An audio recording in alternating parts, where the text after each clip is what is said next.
Hello everyone! Welcome to Jodoo. This is Roxanne. Today we will dive into how to stash, return, and transfer workflows. In addition to submitting, these are the operations you can perform on a workflow when it flows to the node you are handling. Firstly, let's see what is stash. Stash refers to temporarily saving records. What situations would require you to save records temporarily without submitting them? For example, when you want to initiate a workflow and have filled many records, but have to leave for some reason, you might need to stash the records and submit the workflow later. In this situation, you can use workflow stashing. It is very easy. When you fill in some records and want to stash it, you just need to click the stash button. These records will be stashed. When you come back, you can go to My Tasks and click Stashed. All workflows that have been stashed in your node will be displayed here.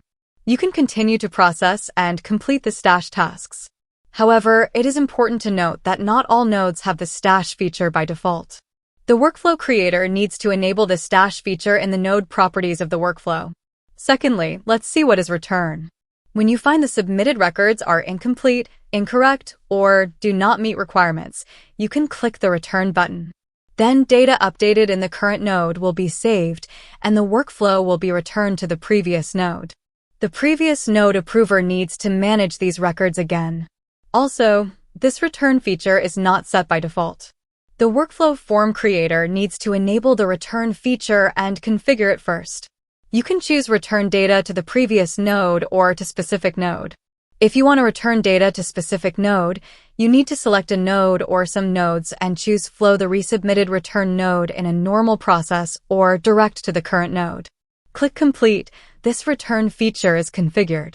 Finally, let's see what is transfer. The transfer feature means transferring a workflow to another member to handle.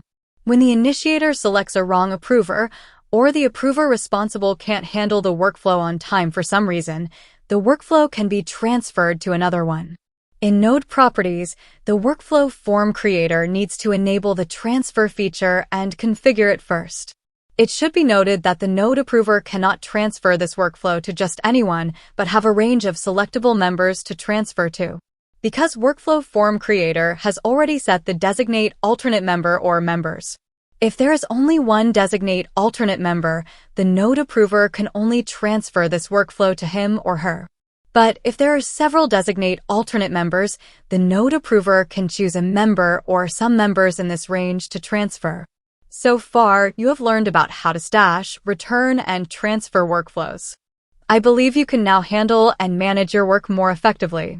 If you like this video, you can subscribe to our channel. There are more how-to videos to help you get started with speed and ease.